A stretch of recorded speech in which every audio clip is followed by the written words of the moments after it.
सबको जय मसीह की। प्रभु आप सबको बड़ी आशीष दे, आपको बहुत आत्मिक जीवन में बढ़ाए। आज मेरा विश्वास है कि आज आप यहाँ से सेम नहीं जाओगे, आप निर्बुद्धियों की तरह नहीं रहोगे, आप बुद्धिमान बन जाओगे यीशु मसीह के नाम से। कौन कौन बुद्धिमान बनना चाहता है? सारे, क्योंकि हमें निर्बुद्धि नहीं रहना। क्या बनना है? क्योंकि ये परमेश्वर का वचन भी कहता है कि कबूतरों की तरह क्या बन जाओ? भोले। और सांपों की तरह क्या बन जाओ? बुद्धिमान। कबूतरों की तरह भोले कब बनना है आपने? भोले कब बनना है और बुद्धिमान कब बनना है? बुराई में हमने क्या बन जाना है? हमें नहीं पता कुछ भी, हमें बुराई का तो पता ही नहीं। इतने भोले बन जाओ कि हमें बुरा बोलना ही नहीं आता, इतने भोले बन जाओ, है ना। और जब भलाई करनी हो तो क्या हो जाओ? क्या बन जाओ? किसी को सुसमाचार देना हो, किसी का जीवन बचाना हो तो फिर क्या बन जाओ? फिर बुद्धिमान बन जाओ।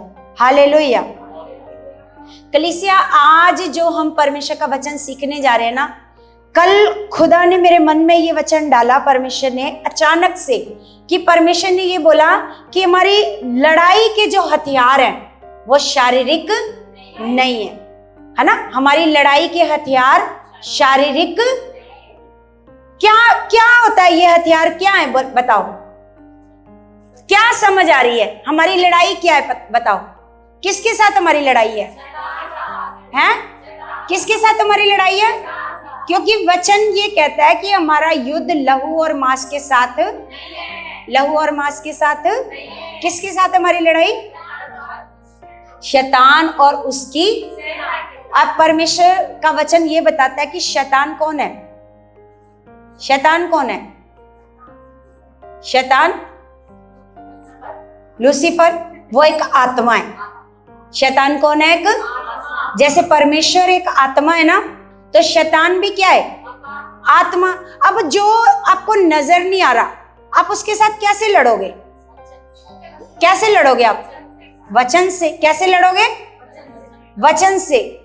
आप वचन के द्वारा उसके साथ क्या करोगे? लड़ाई करोगे। क्या करोगे?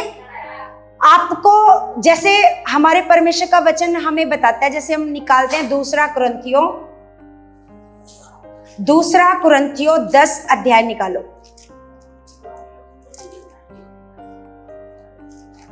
दूसरा कुरिन्थियों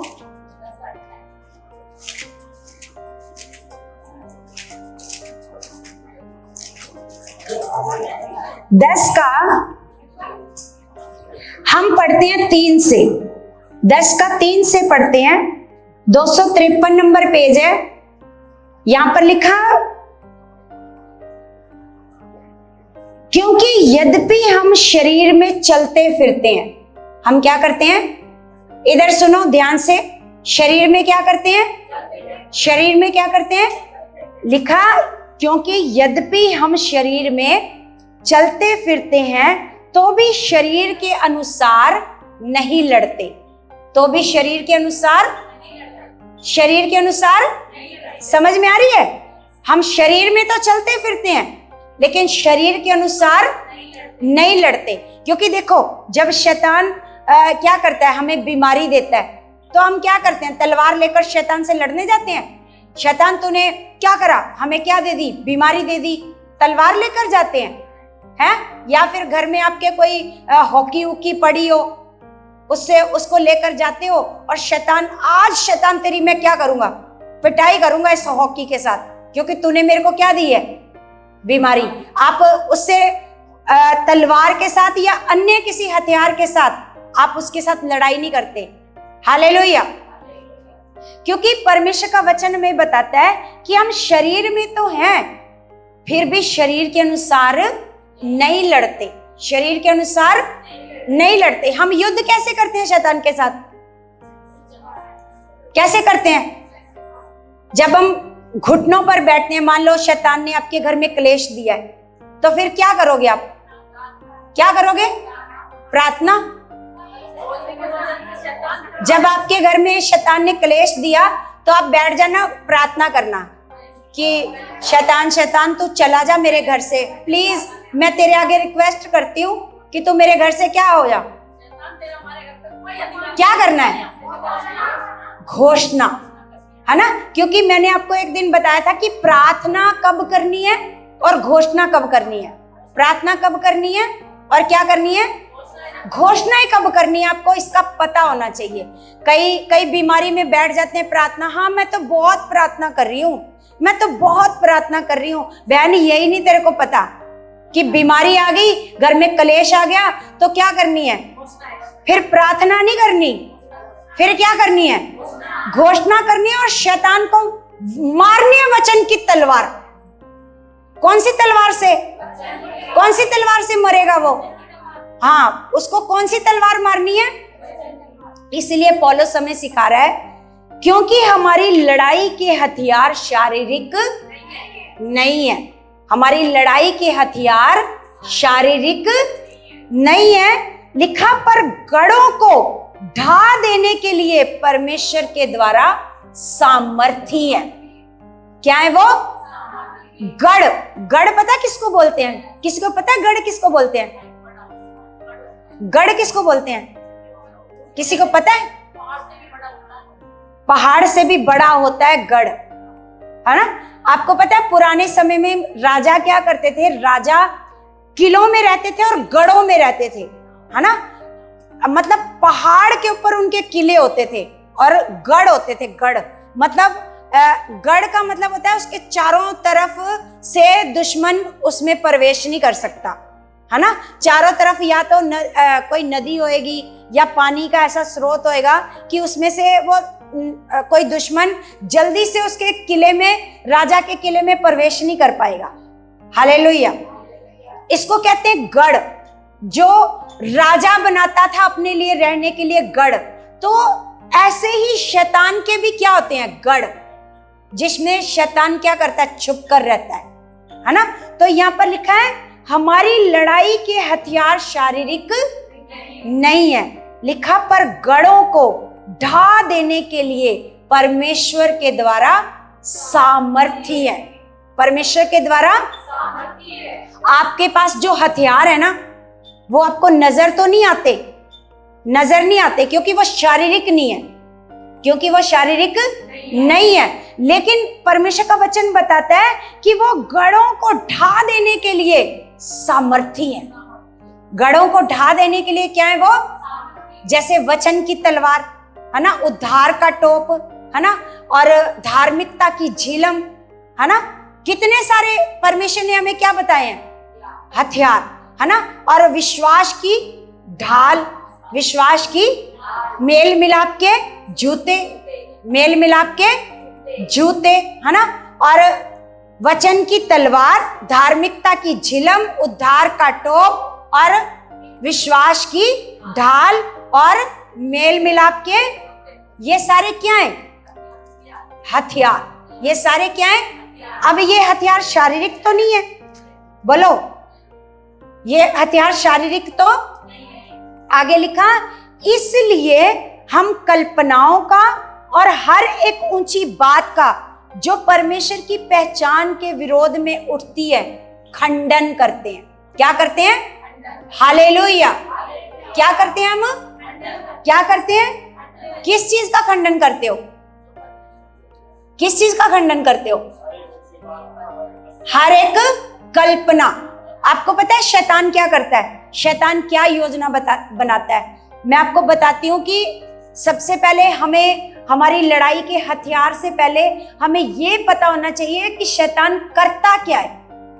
कल्पना लिखा है, इसलिए हम कल्पनाओं का और हर एक ऊंची बात का जो परमेश्वर की पहचान के विरोध में उठती है खंडन करते हैं और हर एक भावना को कैद करके मसीह का आज्ञाकारी बना देते हैं। हालेलुया।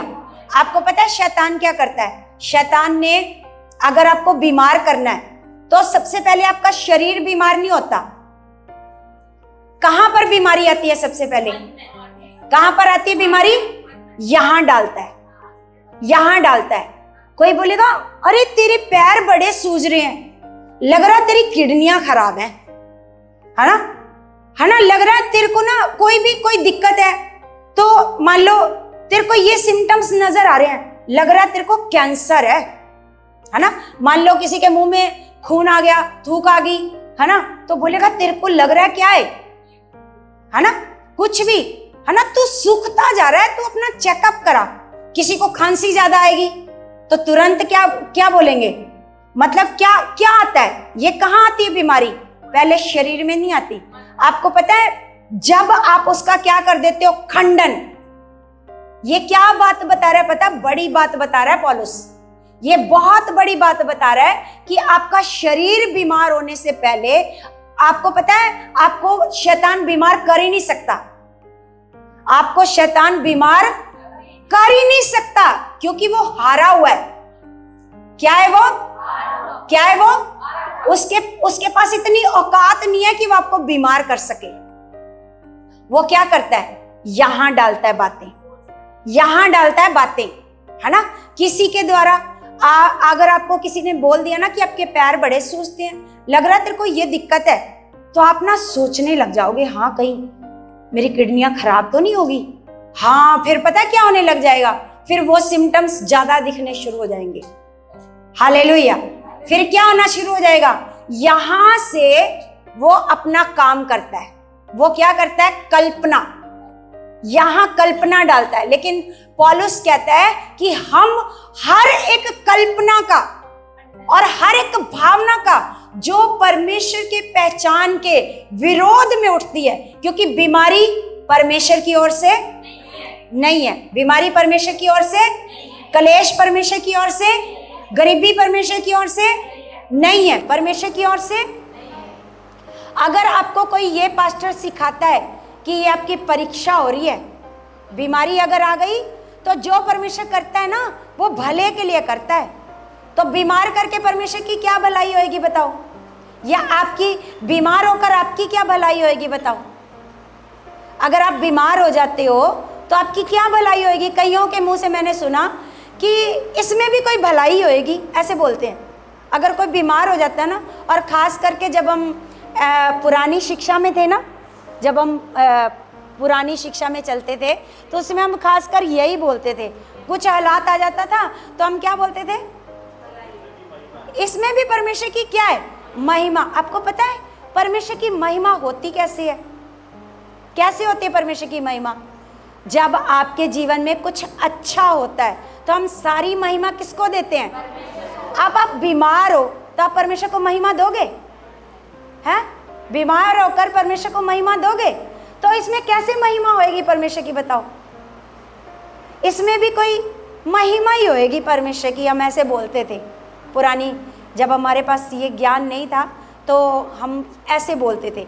अब हमें पता चला कि अगर हम बीमार हैं, अगर हम गरीब हैं, अगर हम कलेशों में हैं, अगर हमारे बच्चे नशों में पड़े हैं, इसमें क्या परमेश्वर की महिमा होएगी बोलो। लोग हमारी क्या करेंगे, लोग बोलेंगे, मजाक उड़ाएंगे हमारा, बोलेंगे अच्छा मसीह में चल रहे हो तुम तो पहले से भी ज़्यादा क्या हो गए, तुम तो बीमार हो गए, तुम तो दुखी हो। आपको पता है आपके बीमार होने से परमेश्वर को महिमा नहीं मिलती, परमेश्वर के नाम की निंदा होती है। इसीलिए पौलुस कहता है, देखो पौलुस कहता है, इसको अगर हम 5 को पढ़ते हैं, इसलिए हम कल्पनाओं का, सबसे पहले क्या कहता है वो, किसका, कल्पनाओं का, और हर एक ऊंची बात का, ऊंची बात जो परमेश्वर की पहचान के विरोध में उठती है। अगर कोई ऊंची बात उठ गई परमेश्वर की पहचान के विरोध में, जैसे कलेश है, जैसे गरीबी है, जैसे नशा है ना, वो परमेश्वर की पहचान के विरोध में उठती है। Hallelujah, hallelujah, hallelujah. तो क्या करते हैं हम उसको, क्या करते हैं हम उसको, कैसे खंडन करते हो, कैसे खंडन करते हो। तू मेरे लिए नहीं है तो आप अपना हथियार उठाते हो। कौन सा हथियार, कौन सा हथियार उठाते हो, हैं? फिर तलवार पकड़ते हो, वचन पकड़ते हो। हालेलुया। क्या पकड़ते हो, यहाँ पर लिखा, हर एक भावना को कैद करके मसीह का आज्ञाकारी बना देते हैं। मसीह कहता है कोई बीमारी तुम लोगों के लिए, कोई कलेश तुम लोगों के लिए, कोई शर्मिंदगी तुम लोगों के लिए, कोई गरीबी तुम लोगों के लिए नहीं है, कोई पाप, कोई गंदी आदत तुम लोगों के लिए नहीं है। ये अब हम क्या करते हैं, जो शैतान कहता है तू नशे में है, तेरे बच्चे नशे में है, तू ऐसा है, वो पता क्या बोलता है, वो तू नहीं बोलता, वो मैं बोलता है। बोलता है मैं ऐसा हूँ, मैं तो दुखी बहुत हूँ, मैं तो परेशान ही बहुत हूँ, ऐसे बोलता है। वो तू नहीं बोलता कि तू दुखी है। हाँ, आपको बोलेगा मैं, ऐसे मैं, आपको लगेगा कि मैं बोल रहा हूँ कि मैं तो बहुत क्या हूँ, आज मैं बीमार बहुत हूँ, आज मैं कमजोर बहुत हूँ। कोई कमजोरी आपके ऊपर अधिकार नहीं कर सकती, कोई बीमारी आपके ऊपर अधिकार नहीं कर सकती, कोई भी गरीबी आपके घर में ठहर नहीं सकती। हालेलुया। हमने हर एक ऊंची बात का जो परमेश्वर की पहचान के विरोध में उठती है उसका क्या कर देना है, उसका खंडन कर देना है और उसको मसीह का क्या बना देना है ना, और आज्ञाकारी बना देना है। हर एक भावना को क्या बना देना है। आपको पता है कई लोग बड़े इमोशनल होते हैं, बड़े इमोशनल होते हैं, तुरंत कोई समस्या आती है ना, इमोशनल होकर उस समस्या में बहने लग जाते हैं, इमोशनल होकर उस समस्या में क्या करने लग जाते हैं। आपको पता है परमेश्वर के राज्य में इमोशनल बंदे ज़्यादा देर तक नहीं चल सकते, इमोशनल लोगों को वो जल्दी हरा देता है। हालेलुया। क्या करता है वो जल्दी हरा देता है। अगर आपको क्या करना है, आपने योद्धा बनना है, योद्धा। हालेलुया। आपने क्या बनना है, आपने अपने फ़ोन साइलेंट करो, फ़ोन सारे साइलेंट करो। अब कोई भी अपना फ़ोन उठाकर सुनने नहीं जाएगा, क्योंकि खुदा की हजूरी में खुदा का आदर करना है। पवित्र हजूरी है उस पिता परमेश्वर की, क्योंकि खुदा से बड़ा अगर हम उसकी हजूरी में आए हैं तो पिता से बड़ा हमारे जीवन में कोई नहीं है। हालेलुया। तो आप सारे योद्धा हो, आप सारे योद्धा हो, सारे नहीं बोल रहे। मैंने आपको बोला था अगर आप नहीं जवाब दोगे ना तो मैं बंद कर दूंगी ये सारा वचन बोलना। अगर आप योद्धा हो, अगर आज अभी इसके बाद आपकी आवाज नहीं आएगी तो फिर आपको कोई वचन नहीं मिलेगा। वचन चाहिए आपको। सबको भूख लगी है, कौन सी रोटी की है? यहाँ पर हम किस लिए आए हैं? हम परमेश्वर का वचन सुनने के लिए आए हैं। जो हमें आत्मिक भूख लगती है, यीशु ने कहा कि मनुष्य केवल रोटी से नहीं वचन से क्या रहेगा, जो मेरे मुख से निकलता है, जो मुख से निकलता है, परमेश्वर के मुख से निकलता है। तो सच में कलीसिया, आपको पता है हम सारे योद्धा हैं, हम सारे क्या हैं, और हम सारे जैसे मैंने आपको बताया हमें परमेश्वर ने अपनी सेना में क्या किया है। हम सारे क्या हैं, सेना। हम सारे क्या हैं, और उसने हमें अपनी सेना में क्या किया है, भर्ती किया है। अब आपको परमेश्वर ने अपनी सेना में भर्ती कर लिया। जैसे एक व्यक्ति को आर्मी में जब उसको ज्वाइनिंग मिल जाती है तो फिर क्या होता है, उसको एक हथियार मिलता है। क्या मिलता है? हथियार। और वो हथियार किस लिए दिया जाता है? किसको मारने के लिए? दुश्मन को मारने के लिए। और सबसे पहले उसको उसकी ट्रेनिंग दी जाती है। और आपको पता है जब कोई फौज में जाता है ना तो सबसे पहले आपको पता है उसको अनुशासन सिखाया जाता है। आपको पता है जब उनको रोज सुबह ग्राउंड में बुलाया जाता है तो उनको जैसे मान लो उनको 4:30 बजे उठने का टाइम है, 4:30 बजे एक सीटी बजेगी, उस सीटी में सबने अपना बिस्तर छोड़ देना है। ये अनुशासन है। ऐसा नहीं 10 मिनट और करवट लेते हैं, कभी इधर कभी उधर, है ना, ऐसा नहीं होता आर्मी वालों के साथ। जो आर्मी में होते हैं ना उनके साथ ऐसा नहीं होता। अगर 4:30 बजे सीटी बजी है तो कोई भी फौजी अपने बिस्तर पर दिखाई बोलो नहीं देगा। उसके बाद पूरे 5 मिनट के बाद सीटी बजेगी और उस सीटी में सारे फौजी ग्राउंड में होने चाहिए। सारे फौजी कहाँ होने चाहिए? और उनको ट्रेनिंग दी जाती है कितनी जल्दी सेकंडों में आपने वर्दी पहननी है, कितनी जल्दी आपने नहाना है। ऐसा नहीं एक फौजी नहाने गया 1 घंटा बाथरूम से बाहर ही नहीं आया तो क्या हो गया, सारी वो मिस हो गई, उनकी जो परेड परूड थी, जो सारी ट्रेनिंग थी क्या हो गई। उनको ट्रेनिंग दी जाती है कितनी जल्दी आपने नहाना है, कितनी जल्दी यूनिफॉर्म पहननी है और कितनी जल्दी आपने जूते पहनकर अपने ग्राउंड में पहुंचना है। उनको टाइम दिया जाता है और उस टाइम तक आपको ग्राउंड में होना है। अगर नहीं होगे ग्राउंड में तो क्या होएगा फिर, है नहीं, पिट्ठू, क्या लगता है फिर, पिट्ठू लगता है उसके ऊपर। हाँ, अगर आप टाइम के लेट हो जाते हो, क्योंकि सबसे पहले क्या चीज सिखाई जाती है फौजियों को, अनुशासन, डिसिप्लिन। क्या सिखाया जाता है, क्या सिखाया जाता है, डिसिप्लिन सिखाया जाता है। उनको ट्रेनिंग दी जाती है। अब आप परमेश्वर की सेना हो, अगर आप परमेश्वर की सेना हो तो परमेश्वर कभी नहीं चाहेगा कि आप लेट आओ, संगति में क्या हो, लेट आओ, या फिर आपके जीवन में कोई अनुशासन ना हो, कोई प्रार्थना का समय ना हो, है ना। कैसा आपका जीवन होना चाहिए, पूरा समय के साथ चलना, है ना। इतने बजे तक मेरा घर का काम खत्म होएगा और इतने बजे मेरी प्रार्थना का समय है और इतने बजे के बाद मेरे बाइबल पढ़ने का समय है। ये अनुशासन आपके जीवन में क्या होना चाहिए, होना चाहिए। अगर आप अपने आप को परमेश्वर की सेना में समझते हो कि हाँ हम योद्धा हैं, आप सारे योद्धा हो, हाथ खड़ा करके दिखाना, कौन कौन अपने आप को योद्धा समझता है। और योद्धा का काम क्या होता है, हाँ, लड़ना। योद्धा का काम क्या होता है, लड़ना। अब आपके पास हथियार है, अब आपके पास जब आपको आर्मी में ज्वाइनिंग मिलती है तो आपको क्या मिलता है, हथियार। अब दुश्मन आपके सामने आ जाए, है ना, तो आप जाकर जिसने आपको भर्ती किया है, आप बोलोगे दुश्मन आ गया सर, देखना दुश्मन आ गया, आप उसको मार दो, आप उसको मार दो। तो वो सर क्या बोलेगा, है, तेरे पास क्या है, तेरे पास क्या है।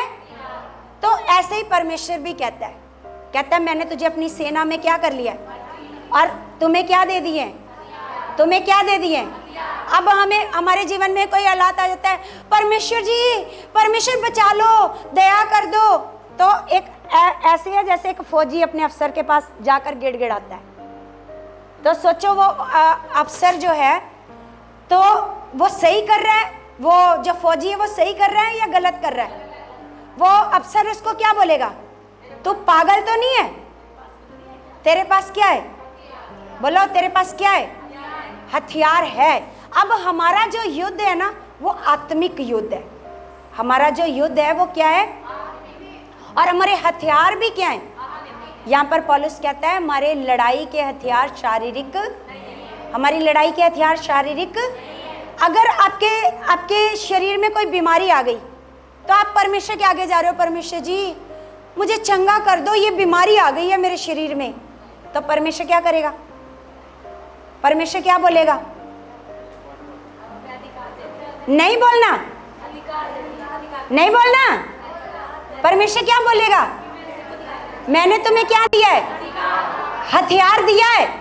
ये दुश्मन है, क्योंकि बीमारी परमेश्वर ने नहीं दी, ये किसने दी है, दुश्मन ने दी है ना।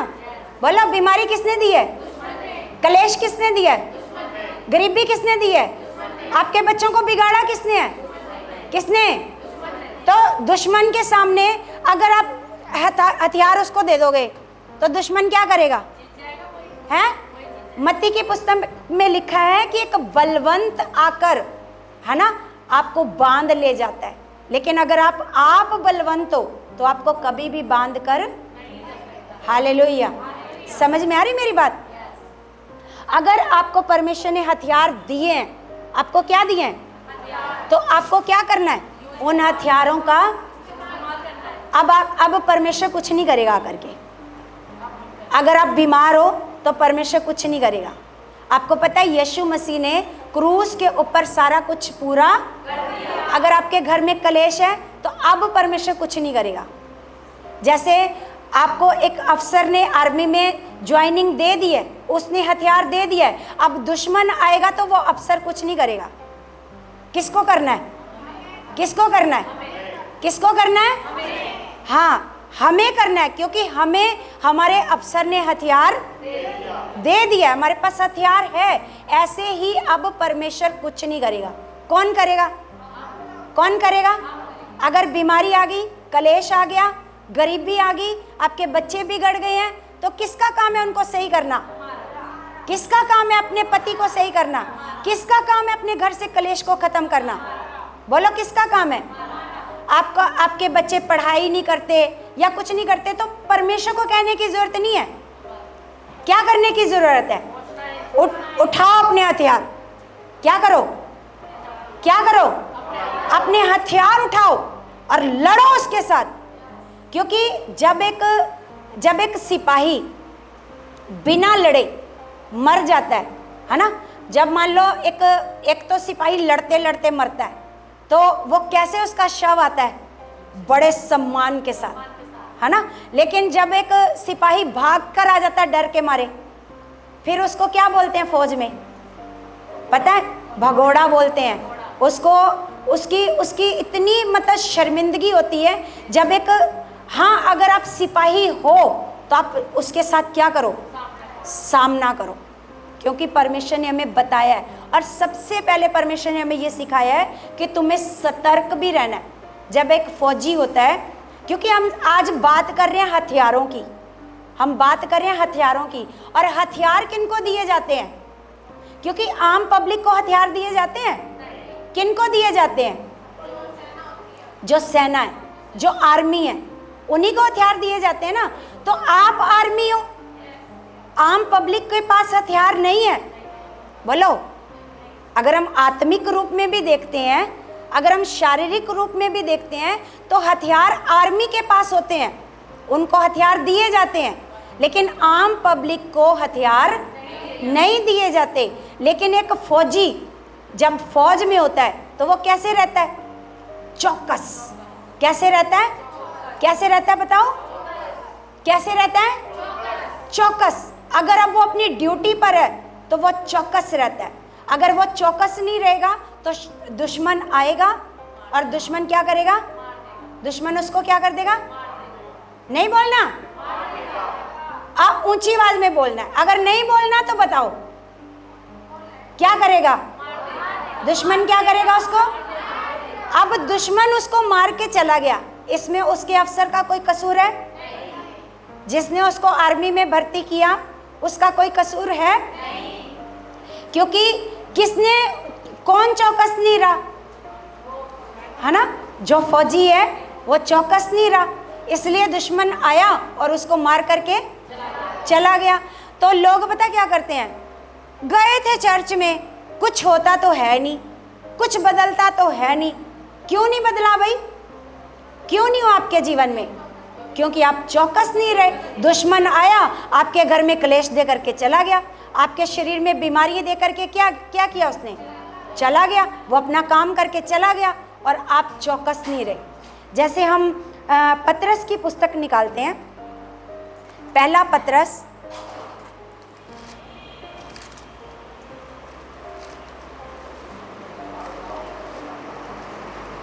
अब पहला पतरस हम पढ़ते हैं 5:8। हालेलुया। सीधे होकर बैठो, सीधे। अगर लेटते रहोगे ना कुर्सियों पर तो कुर्सियां भी खड़ी कर दूंगी मैं, यहां से उठा दूंगी। कुर्सियों पर ही लेटे जा रहे हैं, बताओ। सीधे हो जाओ बिल्कुल ऐसे। फौजी कैसे बैठते हैं? फौजी कैसे बैठते हैं? फौजी, अब आप लेटना नहीं है कुर्सी के ऊपर, और ना ऐसे करना है ऐसे करके। सीधे हो जाओ, या फिर आर्मी की तरह खड़े हो जाओ। आप सारे योद्धा हो। आप बहन जो कुर्सियों पर बैठी हैं, बहनें योद्धा हो? बोलो बोलो, बताओ, योद्धा हो? लड़ना चाहते हो शैतान से? लड़ना चाहते हो? तो ऐसे ढीले ढीले, अगर एक सिपाही ढीला रहेगा ना, वो कभी अपने दुश्मन को हरा नहीं पाएगा, दुश्मन उसको हरा के चला जाएगा। तो यहाँ पर लिखा सचेत हो। सचेत होने का मतलब क्या होता है? सचेत होने का मतलब क्या होता है? चौकस हो जाओ, सचेत हो और जागते रहो। तो अगर एक व्यक्ति जिसको परमेश्वर ने अपनी सेना में भर्ती कर लिया है, अगर वो सचेत नहीं रहेगा तो दुश्मन आकर उसको बीमारी दे जाएगा। उसके घर में क्या दे जाएगा? बीमारी दे जाएगा, कलेश दे जाएगा, उसके बच्चों को वो बुरी संगति दे जाएगा, नशा दे जाएगा, वो ऐसा काम कर जाएगा। अगर एक व्यक्ति, एक विश्वासी बंदा सचेत नहीं रहेगा। समझ में आ रही मेरी बात? कितनों को समझ में आ रही है? अगर आप विश्वासी हो तो आपको क्या रहना पड़ेगा? यहाँ पर पतरस कह रहा है कि सचेत हो और जागते रहो। सचेत हो और जागते रहो, क्योंकि तुम्हारा विरोधी शैतान गरजने वाले सिंह के समान इस खोज में रहता है कि किसको, वो खोज में है, किसको देखेगा कि किसका मन कमजोर है। चलो इसको मैं इसके दिमाग में डाल के जाता हूँ बीमारी वाली बातें, है ना, इसके दिमाग में डालता हूँ लड़ाई वाली बातें, है ना। तो वो दिमाग में डालेगा और दिमाग से वो कहाँ आ जाएंगी? हाँ, शरीर में, है ना। सबसे पहले साइंस भी बताती है कि शरीर बीमार होने से पहले सबसे पहले कहाँ बीमारी आती है? मन में। कहाँ बीमारी आती है? साइंस ये कहती है शरीर बीमार होने से पहले सबसे पहले बीमारी मन में आती है। और मन जब ये कहता है तो बीमार है, तो बीमार है, तो बीमार है, तो फिर शरीर भी क्या हो जाता है? क्या हो जाता है? शरीर बीमार हो जाता है। अगर शरीर कहेगा नहीं, बीमारी का मेरे ऊपर कोई अधिकार नहीं है, मेरी बीमारियों को यीशु मसीह ने क्या कर दिया है? क्या कर दिया है? सारी बीमारियों को यीशु ने अपने ऊपर क्या कर लिया? खत्म कर दिया, सह लिया, खत्म कर दिया। अब वो हमारे लिए नहीं है। जब शरीर ये उल्टा जवाब दे देता है तो फिर शरीर कभी भी बीमार नहीं पड़ता। हालेलुया। तो यहाँ पर तुम्हारा एक विरोधी है शैतान, जो गर्जने वाले शेर के समान क्या है ना, ताक में बैठा है कि किसको क्या करे? वो फाड़ खाने के लिए तैयार है। फाड़ खाने के लिए क्या है? आपको पता है, हमारा परमेश्वर, हमारा पिता परमेश्वर हमें बताता है कि ये जो गर्जने वाला शेर है ना, ये शेर तो है, आपको लग रहा है गर्जने वाला शेर, लेकिन आपको पता है इसके मुंह में दांत नहीं है।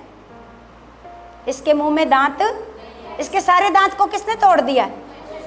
हाँ, ये गरजता तो है, आपको डराता तो है, लेकिन इसके मुंह में दांत नहीं है।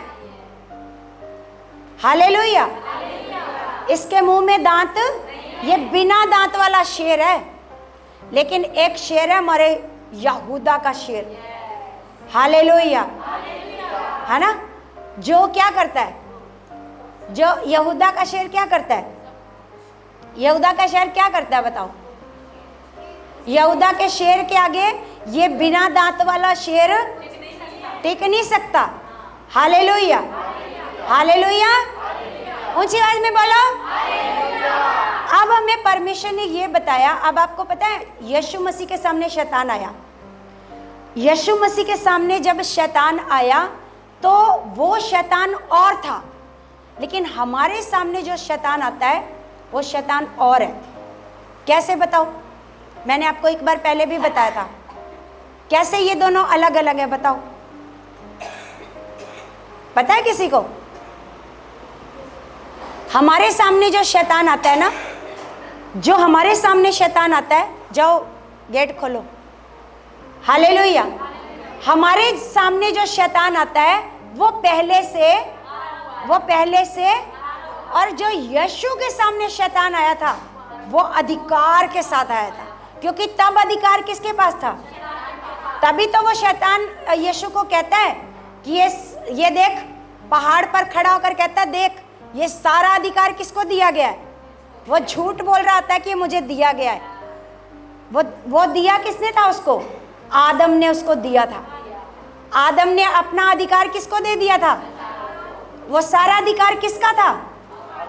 आदम का अधिकार था, वो सारा उसने किसको दे दिया? इसलिए वो कहता है देख ये सारा अधिकार मुझे दिया गया, तू मुझे झुक कर क्या कर, हाँ दंडवत प्रणाम कर, तो ये सारा मैं किसको दे दूंगा? तुझे दे दूंगा। यीशु क्या कहता है? यीशु उसको क्या कहता है? वचन में क्या लिखा है? क्या लिखा है वचन में? कि परमेश्वर के अलावा किसी और को दंडवत नहीं करना, ये वचन में लिखा है। तो जो यीशु के सामने शैतान आता है ना, वो अधिकार के साथ आता है, लेकिन जो हमारे सामने शैतान आता है ना, वो हारा हुआ है। सोच कर देखो, यीशु ने उस शैतान का सामना किया जो अधिकार के साथ था, लेकिन उसका क्या किया उसने? अगर आप कुलुस्सियों की पुस्तक पढ़ते हो तो वहां पर लिखा है उसका खुल्लम खुल्ला क्या बना दिया? तमाशा बना दिया। उस शैतान का उसने खुल्लम खुल्ला क्या बना दिया? तमाशा बनाया। उसको क्रूस पर जय जयकार की क्या सुनाई दी? ध्वनि। क्या सुनाई दी? ध्वनि सुनाई दी। और उस दिन के बाद जब यीशु मसीह क्रूस पर चढ़े, जब यीशु ने कहा सब पूरा हुआ, यीशु ने क्या कहा? जब यीशु ने कहा सब पूरा हुआ, उस दिन से लेकर आपकी जीत निश्चित है। अब आप कभी नहीं हारोगे जीवन में। हालेलुया। कितना खुश हो इस बात से? कितना खुश हो कि आज के बाद आप हारने वाले नहीं हो। हारेगा कौन? हारेगा शैतान, लेकिन हारेगा वो व्यक्ति भी जो सचेत अब खुदा ने आप सबको एक एक हथियार दे दिया। क्या दे दिया? क्या दे दिया? और सब प्रकार के बीमारियों के ऊपर आपको अधिकार दे दिया। कोई बीमारी ऐसी नहीं है कोई कहे कि परमेश्वर ये नहीं, ये तो कैंसर है जी, इसके ऊपर नहीं हमें अधिकार दिया। बोलो, कैंसर के ऊपर अधिकार नहीं दिया। बोलो, दिया है? दिया है। तो परमेश्वर का वचन हम लोगों को बताता है, जैसे मत्ती 10:1 में चलते हैं। मत्ती की पुस्तक 10 का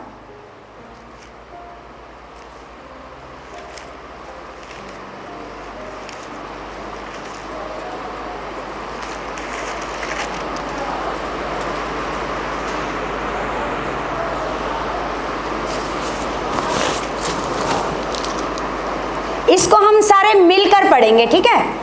सब अपना अपना वचन निकालो और हम इसको मिलकर पढ़ेंगे इस वचन को।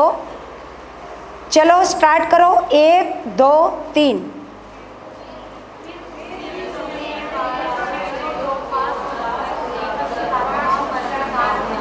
ऊंची आवाज में पढ़ो।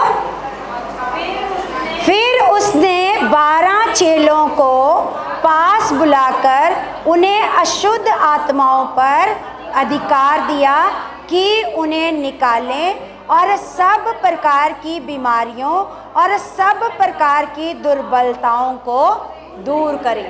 हालेलुया। अब 12 चेलों को यीशु मसीह ने अपने पास बुलाकर क्या अधिकार दिया? कि सब प्रकार की अशुद्ध आत्माओं पर उसने क्या दिया? अब कोई दुष्ट आत्मा हमारे लिए बड़ी या छोटी नहीं है। हम कहें नहीं जी, हाय ये तो बहुत बड़ी दुष्ट आत्मा है, इसको तो कोई बड़ा ही पास्टर निकाल सकता है। हैं? बोलो, ऐसा लिखा है? ऐसा लिखा है? क्या लिखा है? लिखा है उन्हें अशुद्ध आत्माओं पर क्या दिया? अशुद्ध आत्माओं पर क्या दिया?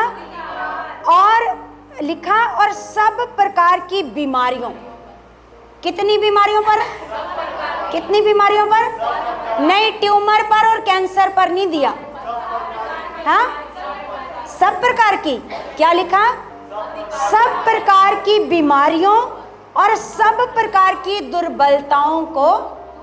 इसका मतलब कोई भी कमजोरी आपके शरीर में, कोई कैल्शियम की, आयरन की कोई भी कमी है, तो सब प्रकार की दुर्बलताओं को दूर करने का हमारे पास क्या है? क्या है हमारे पास? अधिकार। लेकिन अगर हम उस अधिकार का इस्तेमाल नहीं करेंगे, अगर हमने अपना सारा अधिकार शैतान को दे दिया, अपने सारे हथियार शैतान को दे दिए, फिर क्या होएगा? फिर बीमारी में पड़े रहो, फिर आप गिड़गिड़ाते रहो 10 साल 20 साल।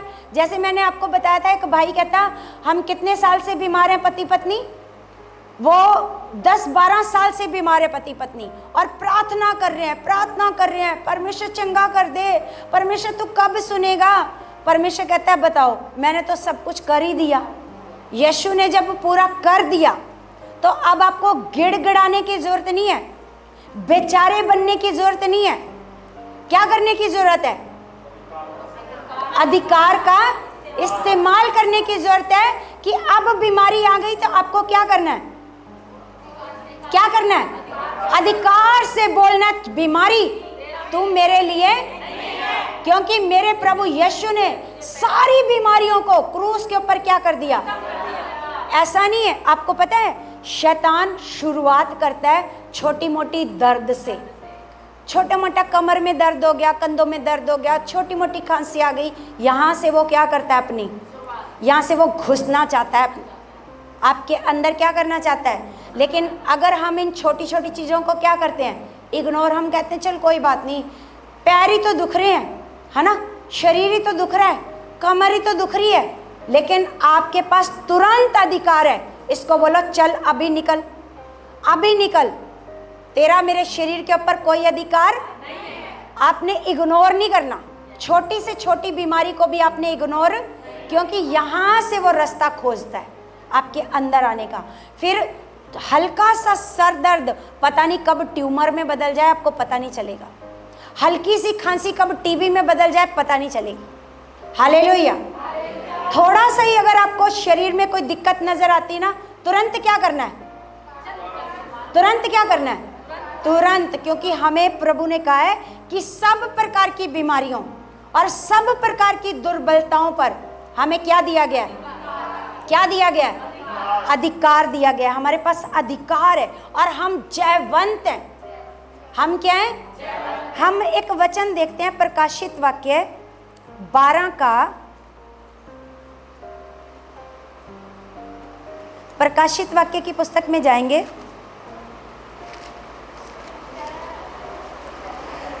12 का हम पढ़ेंगे 11।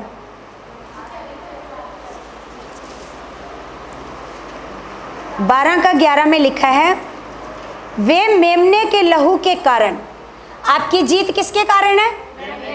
मेमने के। आपकी जीत कैसे आपको मिलती है? ये बात को आपने याद रखना है। लिखा है वे मेमने के लहू के कारण और अपनी गवाही के वचन के कारण। किसके कारण? अपनी गवाही के वचन के कारण क्या हुए हैं? जयवंत। वचन के कारण क्या हुए हैं? आप जयवंत कैसे होगे? सबसे पहले तो मेमने के लहू के द्वारा, और उसके बाद वचन की गवाही के वचन, गवाही का वचन। ऐसे मुंह से आपने अपनी गवाही बोलनी है। क्या बोलनी है? मेरे बच्चे तो बदल चुके हैं। ये क्या है आपके मुंह से? क्या निकल रही है? ये गवाही का वचन। उसके द्वारा आप क्या हो जाओगे? जयवंत। यहाँ पर साफ साफ परमेश्वर ने वचन में बताया है कि मेमने के लहू के, मेमने के लहू के द्वारा और गवाही के वचन के द्वारा क्या है? उस पर जयवंत हुए। उस पर क्या हुए? जयवंत हुए।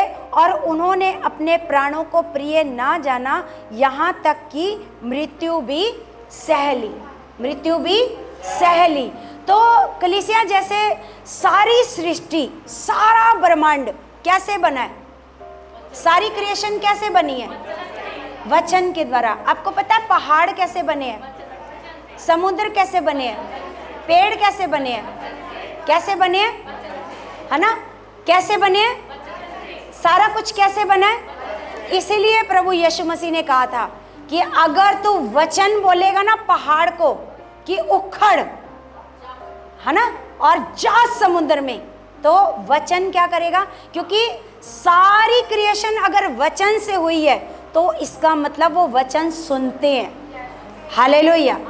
क्योंकि वो तैयार ही किस चीज से हुए हैं? किस चीज से तैयार हुए हैं? क्योंकि अगर वो वचन से तैयार हुए हैं तो वो वचन सुनते हैं। इसलिए प्रभु यीशु मसीह लहरों से बात करते हैं, समुद्र की लहरों से बात करते हैं। आपने अगर किसी को देख लिया ना पेड़ से बातें करते हुए, तो आप क्या बोलोगे?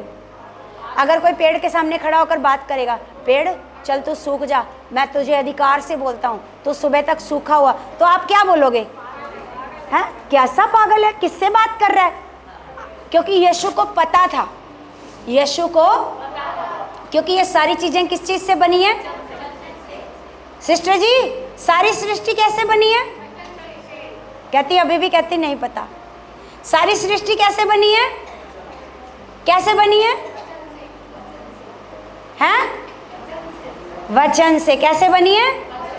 अब वो पेड़ भी यीशु को पता था कैसे बना है, कैसे बना है। अब यीशु को पता था अगर मैं वचन बोलूंगा तो ये पेड़ क्या हो जाएगा? सूख जाएगा, है ना। अब समुद्र की जो लहरें हैं, तूफान है, वो भी कैसे बने हैं? कैसे बने हैं? इसलिए यीशु मसीह क्या बोलता था? वचन। वचन क्या बोलता था? चलो रुक जाओ। जैसे मान लो अभी पिछले दिनों बहुत गर्मी हुई, तो हमने मौसम को क्या कहा? क्योंकि ये मौसम भी कैसे बने हैं, है ना। हमने वचन बोला कि क्या हो जाए? ठंडा मौसम हो जाए। तो ये सारी चीजें हमारे मुंह के शब्दों को क्या करती हैं? आपने कईयों की गवाही सुनी होगी, बारिश को रोक दिया, है ना। बारिश को क्या कर दिया? रोक दिया, है ना। बहुत सारी कई कहते हैं बारिश आ जाए, तो बारिश आ जाती है, क्योंकि ये सारी चीजें वचन को सुनती हैं, वचन को क्या करती हैं। अब ये बीमारियां, ये कलेश, ये गरीबी, ये नशा, ये अनाज्ञाकारिता, ये पाप, ये व्यभिचार, ये गलत आदतें, ये भी किस चीज को सुनती हैं? किस चीज को सुनती हैं? इसलिए यीशु मसीह ने भी शैतान के सामने क्या बोला? वचन। क्या बोला? क्योंकि वो उसके सामने उसको क्या करना चाहता था? डिस्ट्रैक्ट करना चाहता था, है ना। यीशु को क्या करना चाहता था? डिस्ट्रैक्ट करके, मतलब वो परमेश्वर से क्या हो जाए? दूर। तो इसीलिए शैतान का ज्यादा फायदा नहीं है आपको बीमार करने में। आपको बीमार करके वो सिर्फ क्या करता है? डिस्ट्रैक्ट। क्या करता है वो? परमेश्वर। अब एक बीमार व्यक्ति कैसे प्रार्थना कर पाएगा? बोलो, एक बीमार व्यक्ति परमेश्वर की महिमा कर पाएगा? तो यही, क्योंकि परमेश्वर की महिमा से उसको बड़ी जलन होती है। जब हम परमेश्वर की गवाही देते हैं ना, यीशु मसीह के नाम से गवाही देते हैं, तो शैतान को बड़ी जलन होती है। हाँ, तो वो नहीं चाहता, इसीलिए वो आपकी गवाही बनने नहीं देता। इसीलिए गवाही बनने से पहले ही लोगों को संगति से तोड़ कर ले जाता है। कहता कुछ नहीं हुआ। अरे भाई बोलो वचन, होगा क्यों नहीं? होगा कि नहीं होगा? बोलो वचन, घोषणाएं करो। नहीं ना होने का तो परमेश्वर ने लिखा ही नहीं कि नहीं होगा, क्योंकि वचन में लिखा है नहीं शब्द परमेश्वर ने लिखा ही नहीं, क्योंकि विश्वास करने वाले के लिए। अब आपने क्या करना है? हथियारों के बारे में हम शुरू से सुन रहे हैं। हथियार, आप जयवंत कैसे होगे? हमारी लड़ाई के हथियार शारीरिक, हमारी लड़ाई के हथियार शारीरिक गढ़ों को ढा देने में परमेश्वर के द्वारा क्या है? वो सामर्थी है। क्या है वो? क्या है वो? और सबसे पहला हथियार है परमेश्वर का वचन, तलवार। अभी हमने एक हथियार पढ़ा, मेमने का लहू। मेमने का लहू आपकी सुरक्षा करता है, आपका बचाव करता है। मेमने का लहू क्या करता है? सुरक्षा करता है। उसके बाद आपको पर सोच कर देखो, मैं जब सोचती हूँ ना इन सारी बातों को, कि कितना इन सारी चीज़ों में परमेश्वर का प्रेम नजर आता है। आपको नजर आता है? बोलो, आपको नजर आता है कि खुदा ने सबसे पहले आपको यीशु के लहू में सुरक्षित रखा है। क्या रखा है? फिर उसके बाद आपको वचनों की तलवार दे दी, फिर आपको अधिकार दे दिया, शैतान के ऊपर क्या दे दिया? अब आप नॉर्मल व्यक्ति नहीं हो, है ना। आपको तो शैतान आकर के कहेगा जय हिंद सर, ऐसे करेगा, क्योंकि जैसे आर्मी के अफसरों को देख करके, है ना, अगर चोर ऐसे कहीं रास्ते में जा रहे होंगे तो क्या करते हैं? उन अफसरों को देख करके हैं, डरते हैं ना। बोलो, पुलिस अफसरों को देख करके क्या करते हैं? ऐसे ही शैतान भागेगा आपके सामने से। कहीं आपको दूर से आता हुआ देख लेगा ना, पहले आपसे भाग जाएगा वो। हालेलुया। आप किसी के घर में जा रहे हो, है ना, उससे पहले वो शैतान वहां से भाग निकलेगा। अरे आ रही है अभी, आकर मेरी क्या कर देगी ये, हाँ मेरी पिटाई करेगी, मेरी धज्जियां उड़ा देगी, क्योंकि उसको नजर आ रहे हैं आपके पास हथियार। क्योंकि हमारी लड़ाई के हथियार शारीरिक क्या है, वो गढ़ों को ढा देने के लिए परमेश्वर के द्वारा क्या है, वो क्या है, वो अब सामर्थी जो आपके पास हथियार है, तो उससे ये जो लोटपोट हो रही है, ये जो बहनें देखो लोटपोट हो रही हैं कुर्सियों के ऊपर, है ना, तो इनके पास वो हथियार नहीं है। बोलो, इनके पास हथियार नहीं है। बोलो, हैं क्या कर सकते हो? ये जो भी शरीर में ये जो आलस उलस आ रहा है, इसको भगा सकते हो? हैं, भगा सकते हो? तो जैसे हम सो जाते हैं, वचनों में क्या करते हैं, सो जाते हैं, है ना, तो हमारे पास तो अधिकार है, क्योंकि हमें पता है ये सारा शैतान की चाल है। क्योंकि पौलुस कहता है कि शैतान का तुम पर दाव क्योंकि तुम उसकी युक्तियों से अनजान, तुम उसकी युक्तियों से अनजान नहीं हो। क्योंकि देखो मेरी बात सुनो, हम इतना परमेश्वर का वचन सुनने के लिए हम लोगों को कितना ज़्यादा चाहत वाला होना चाहिए। बोलो, यहाँ पर हम बैठे हैं, कोई इधर ऐसे लेट रहा है, कोई ऐसे लेट रहा है, तो सोचो कितनी चाहत है आपके अंदर। चाहत है नहीं, आप मौका दे रहे हो शैतान को अपने अंदर घुसने का। अगर आपने घुसने का मौका दिया कि चल ठीक है तू मेरे को सुला सकता है, इसका मतलब आपने अधिकार दिया कि तू मुझे सुला सकता है। अगर आप अभी इसी वक्त उसको कहो कि चल शैतान, तेरी क्या मजाल है कि तू मेरे को सुला सके या मेरे को शरीर को क्या कर सके, आलसी बना सके। बोलो, आपके पास है अधिकार। डांटो दोनों बहनें, डांटो शैतान को, बोलो चल यीशु नाम से। हाँ, जोर से डांटो, जोर से। अब ये देखो इनका डांटना, इनका डांटना देखो, ऐसे करके शैतान जाएगा? हाँ, नहीं जाएगा। तो मेरी बात सुनो, डांटना अगर आप ऐसे डांटोगे, दुश्मन के सामने खड़े होकर ऐसे ऐसे करोगे, ऐसे ऐसे, हालेलुया, क्या करना है आपने? दुश्मन को आपको देखकर दुश्मन डरना चाहिए। आपको देखकर दुश्मन डरना चाहिए। अगर आप ऐसे दिखाई दोगे दुश्मन को, मान लो आज कोई दुश्मन आ गया आपके सामने, तो आप कह रहे हो आज बड़ी टांगें दर्द हो रही हैं, मेरे से तो खड़ा भी नहीं हुआ जा रहा। शैतान, वो दुश्मन आकर कहेगा बड़ा मजा आएगा इसको, अभी ये क्या हो जाएगा एक ही गोली में। जबकि आपके पास ऐसी गन है जिसमें से एक ही बटन दबाने पर कितनी गोलियां निकलती हैं। ऐसी गन दे दी आपको परमेश्वर ने, आप एक ही बार में उसको 100 गोलियां मार सकते हो, है ना। जब आपको ऐसा देखेगा दुश्मन आपका, तो दुश्मन क्या सोचेगा, आज तो सही है, इसको तो मैं मार कर ही जाऊंगा, क्योंकि ये पहले से ही क्या है, आधा तो पहले से ही है ना, अब तो मैं जीत कर ही जाऊंगा यहाँ से।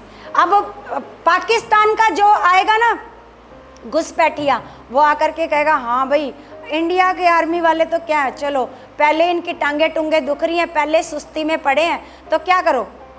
हाँ, तो आपको परमेश्वर ने अब मैं ये नहीं कह रही इंडिया पाकिस्तान, ऐसे नहीं कह रही, मैं आपको उदाहरण बता रही, है ना। आप खुदा के बच्चे हो और शैतान की सेना में से कोई आकर आपको हरा रहा है और आपको दिखाई नहीं दे रहा। हालेलुया, आपको दिखाई नहीं दे रहा कि वो आप यहाँ पर खुदा की पवित्र हजूरी में बैठे बैठे आपको शैतान हरा रहा है। सोचो घर में क्या करता होगा वो आपके साथ। सोचो आप कितना आत्मिक जीवन जीते हो। सोच कर देखो, आप प्रार्थना में घर में नहीं सोते होगे, सो जाते होगे, प्रार्थना नहीं कर पाते होगे, क्योंकि सच में हमारे खुदा का वचन, आज उन हथियारों को ले लो जो परमेश्वर ने आपको दिए हैं। हालेलुया, हमारे जो परमेश्वर ने हथियार दिए, आज मैं कितनी बार लाइन पढ़ चुकी हूँ कि गढ़ों को ढा देने में परमेश्वर के द्वारा क्या है, वो जितना भी शैतान ने आपके अंदर गढ़ बना लिए हो, दुखों के कलेशों के पहाड़ खड़े कर दिए हो, ये हथियार सामर्थी हैं उन गढ़ों को। Hallelujah, hallelujah. समझ में आ रही मेरी बात? क्योंकि अगर किसी के अंदर आलस आ रहा है, सुस्ती आ रही है, तो आप उठाते क्यों नहीं अपना हथियार? क्यों नहीं उस दुश्मन को भगाते? आप बोलो, क्यों नहीं उस दुश्मन को मारकर भगाते यीशु के नाम से? हालेलुया। तो आपको क्या करना है? दुश्मन को, जब दुश्मन आपके एरिया में आ जाए तो क्या करना है? आपको पता है, एक खुदा का जन, मैंने आपको बताया, एक खुदा के दास की ना मैं गवाही सुन रही थी। उनके घर में ना बीमारी के कारण 10 मौतें हो गई। मैंने बताया बीमारी के कारण उनके घर में 10 मौतें हो गई। तो उस खुदा के दास की ना मैं ऐसे गवाही पढ़ रही थी। तो गवाही जब मैंने पढ़ी तो उसने कहा कि जब उसने अपनी बहन को, माँ को ऐसे रोते हुए देखा, तो उसने कहा, शैतान तूने मेरी बहन को रुलाया, मेरी माँ को रुलाया, अब देख मैं तेरे को कैसे रुलाता हूँ। कहता मैं पूरी जिंदगी अब तेरे को रुलाऊंगा, है ना। कहता अब मैं इतने लोगों को चंगा करूंगा, इतने लोगों को चंगा करूंगा। कहता मैं सारी पृथ्वी पर बीमारियां नहीं रहने दूंगा। वो अमेरिका का था, वो खुदा का दास कहाँ का था? और मैंने गवाही में पढ़ा कि अमेरिका जिस शहर का वो था, है ना, वो खुदा का दास, वहां पर हॉस्पिटल बंद हो गए थे, हॉस्पिटल बंद हो गए थे। वो एक खुदा के दास की प्रार्थना के कारण। क्यों? उसने ऐसे ठान लिया कि शैतान अब मैं तेरे को हराऊंगा, अब मैं कोई भी बीमार नहीं रहता था उसके एरिया में, क्योंकि उसने ठान लिया। जब आप ठान लोगे ना, तो सोच कर देखो, उसने अपना सारा एरिया क्या कर लिया। तो क्या आप अपना घराना या अपने आप को नहीं चंगा कर सकते? बोलो बोलो, कर सकते हो। अगर उसने ठान लिया हॉस्पिटल बंद करवा दिए, आप करवा दो, आप भी अपने अपने एरिया के हॉस्पिटल बंद करवा दो। ठान लो आज से, बोलो शैतान आज तेरे को हम इतना रुलाएंगे ना कि आज के बाद तो कोई बीमार यहाँ पर देखेगा नहीं। बोलो आज के बाद कोई भी परमेश्वर का जन बीमार नहीं दिखेगा। Hallelujah, hallelujah. तो कलीसिया आज अपने हथियार उठाने का टाइम आ गया है। हालेलुया। हथियार उठाओ और शैतान को अपने एरिया से क्या कर दो? भगाओ। अपने घर के एरिया से, अपने घराने के एरिया से क्या कर दो? और वो बिना हथियारों के नहीं जाएगा। क्या करना पड़ेगा? हथियार उठाना पड़ेगा और सचेत होना पड़ेगा। क्या करना पड़ेगा? जैसे एक फौजी क्या रहता है? सचेत रहना है और जागते रहना है। आलसी सुस्ती से भरे हुए लोग वो दुश्मनों को मौका देंगे, आओ जी हरा के जाओ, बीमारी देकर जाओ, कलेश दे करके जाओ, ऐसे करके जाएंगे, है ना। लेकिन एक सचेत व्यक्ति कभी भी मौका उसको कभी भी शैतान को मौका नहीं देगा। ठीक है, तो प्रभु आज के वचनों से आपको बड़ी आशीष दे और आपका मन खुल जाए, आपकी बुद्धि खुल जाए। और आज के बाद आप भी बोलो शैतान मेरे एरिया में तो कोई बीमार नहीं देखेगा। यस, मेरे एरिया में, मेरे घर में, मेरे घराने में, यस, तो टिक नहीं पाएगा यीशु के नाम से। आमीन, हालेलुया।